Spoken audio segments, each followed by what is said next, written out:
El 8 de julio de 1497, 4 barcos salieron del puerto de Lisboa. Al mando iba Vasco da Gama, un noble portugués con una misión muy concreta: encontrar una ruta marítima a la India rodeando África. No era un viaje de exploración romántica. Era un proyecto empresarial. Portugal quería acceder directamente a las especias asiáticas sin pasar por los intermediarios árabes y venecianos que controlaban las rutas terrestres y se quedaban con la mayor parte del beneficio. 10 meses después, da Gama llegó a Calicut, en la costa de Malabar. El viaje le costó la vida a la mitad de su tripulación. Pero la pimienta y las especias que trajo de vuelta produjeron un beneficio de 60 veces la inversión del viaje. 60 veces. Con ese número, la historia del mundo cambió para siempre. En el episodio anterior vimos cómo las rutas comerciales antiguas conectaron civilizaciones durante milenios. Caravanas por tierra, veleros impulsados por el monzón. Comercio lento, caro y controlado por intermediarios. Hoy vamos a ver qué pasó cuando Europa decidió eliminar a los intermediarios. La era de las exploraciones, que se extiende aproximadamente desde 1400 hasta 1600, no fue un impulso aventurero. Fue una operación económica.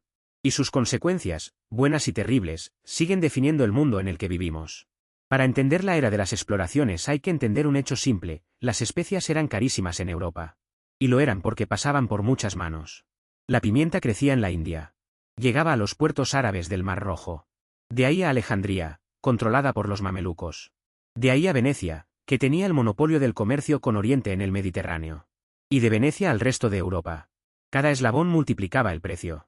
Portugal, un país pequeño en el extremo occidental de Europa, sin acceso al Mediterráneo oriental, tenía 2 opciones: aceptar los precios de Venecia o buscar una ruta alternativa. Eligió la segunda. Bajo el impulso del príncipe Enrique el Navegante, a partir de 1420, Portugal empezó a explorar la costa africana de forma sistemática. Cada expedición llegaba un poco más al sur. Cada expedición cartografiaba corrientes, vientos y puertos. En 1488, Bartolomeu Díaz rodeó el Cabo de Buena Esperanza. 10 años después, da Gama completó el viaje hasta la India. El efecto fue devastador para los intermediarios tradicionales. De repente, las especias podían llegar a Europa sin pasar por Arabia, Egipto ni Venecia. El precio bajó. El volumen subió.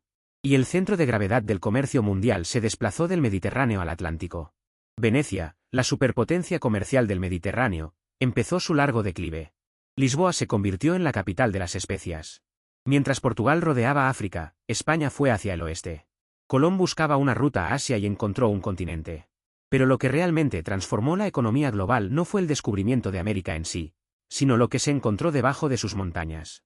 En 1545, en el altiplano de los Andes, se descubrió el Cerro Rico de Potosí, en la actual Bolivia. Era la mayor concentración de plata del mundo.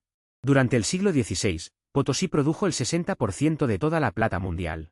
La plata se transportaba en llamas y mulas hasta la costa del Pacífico, se embarcaba hacia Panamá, se cruzaba el istmo a lomo de mula, y se cargaba en los galeones de la flota de Indias rumbo a España. Otra ruta llevaba la plata desde Acapulco hasta Manila, en las Filipinas, a bordo del galeón de Manila. ¿Y para qué quería China plata? Porque la dinastía Ming había establecido un sistema monetario basado en la plata. China necesitaba cantidades enormes de ella.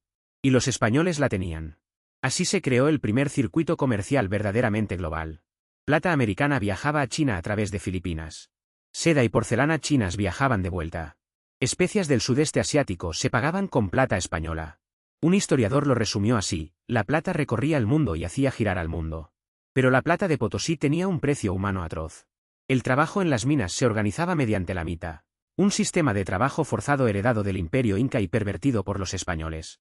Se calcula que unos 8 millones de personas murieron en las minas de Potosí a lo largo de los siglos. La riqueza de Europa se construyó, literalmente, sobre sus cuerpos. En 1602, un grupo de comerciantes holandeses hizo algo que no se había hecho jamás.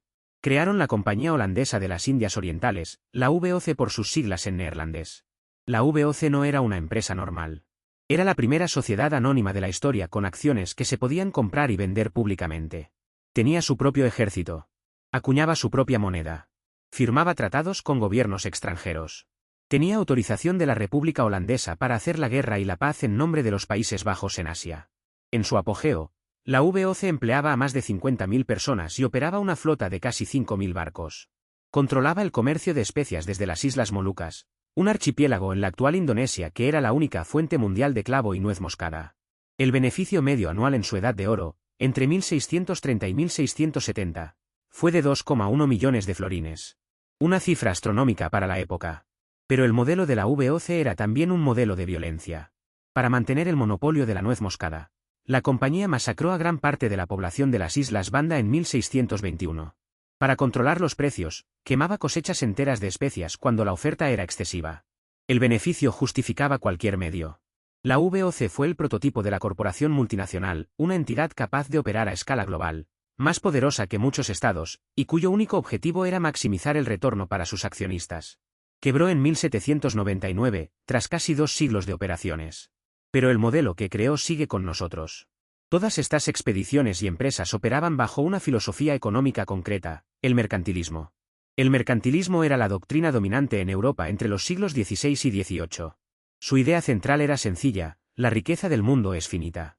El comercio es un juego de suma cero. Lo que gana una nación lo pierde otra. Bajo esta lógica, el objetivo de cada país era exportar lo máximo posible e importar lo mínimo. Acumular oro y plata. Mantener una balanza comercial positiva. Y usar el poder del Estado, aranceles, monopolios, colonias, para lograrlo. Las colonias encajaban perfectamente en este esquema. Existían para proporcionar materias primas a la metrópoli y para comprar los productos manufacturados de la metrópoli. Se les prohibía comerciar con otras potencias. Se les prohibía desarrollar su propia industria. Eran mercados cautivos. El comercio triangular atlántico es el ejemplo más brutal. Productos manufacturados europeos viajaban a África. Esclavos africanos viajaban a las plantaciones de América. Azúcar, tabaco y algodón americanos viajaban a Europa. Cada lado del triángulo generaba beneficios. Y el sistema entero descansaba sobre la esclavitud. El mercantilismo no era solo una teoría económica. Era una justificación para el imperio. Y sus efectos siguen presentes en las estructuras económicas del mundo actual. La era de las exploraciones fue, sin duda, una de las grandes transformaciones económicas de la historia. Conectó continentes. Creó los primeros mercados verdaderamente globales. Generó riquezas inconcebibles. Pero es imposible contar esta historia sin reconocer su coste humano. Los millones de personas que murieron en las minas de Potosí. Los millones arrancados de África para trabajar en las plantaciones americanas. Las poblaciones indígenas diezmadas por enfermedades y conquista. Los habitantes de las Islas Banda masacrados para que los accionistas de la VOC obtuvieran mejores dividendos. El comercio global nació entrelazado con la violencia. La acumulación de capital en Europa fue inseparable de la extracción de riqueza y trabajo del resto del mundo. Esto no invalida los beneficios del comercio. Pero es un hecho histórico que ningún análisis económico honesto puede ignorar. Cuando hoy hablamos de comercio internacional, de cadenas de suministro globales, de quién se beneficia y quién paga el precio, estamos continuando una conversación que empezó en los muelles de Lisboa hace más de 500 años. 3 ideas para llevaros de este episodio. Primera, la era de las exploraciones fue ante todo un proyecto económico. Portugal y España no buscaban aventura. Buscaban rutas comerciales más rentables. La pimienta, la plata y las especias movieron el mundo. Segunda, esta era creó las primeras estructuras del comercio global moderno. La VOC inventó la corporación multinacional. Los galeones de Manila conectaron América con Asia. La plata de Potosí fue la primera moneda global de facto. Tercera, la expansión comercial europea fue inseparable de la violencia colonial. El trabajo forzado, la esclavitud y el monopolio por la fuerza fueron herramientas económicas fundamentales, no efectos secundarios. La era de las exploraciones hizo a unas naciones fabulosamente ricas y a otras desesperadamente pobres. Pero a medida que la riqueza crecía, surgió una pregunta que aún no hemos respondido. ¿Debería el comercio ser libre, o deberían los gobiernos controlarlo? Esa pregunta lleva 300 años generando debate. Eso, la próxima vez.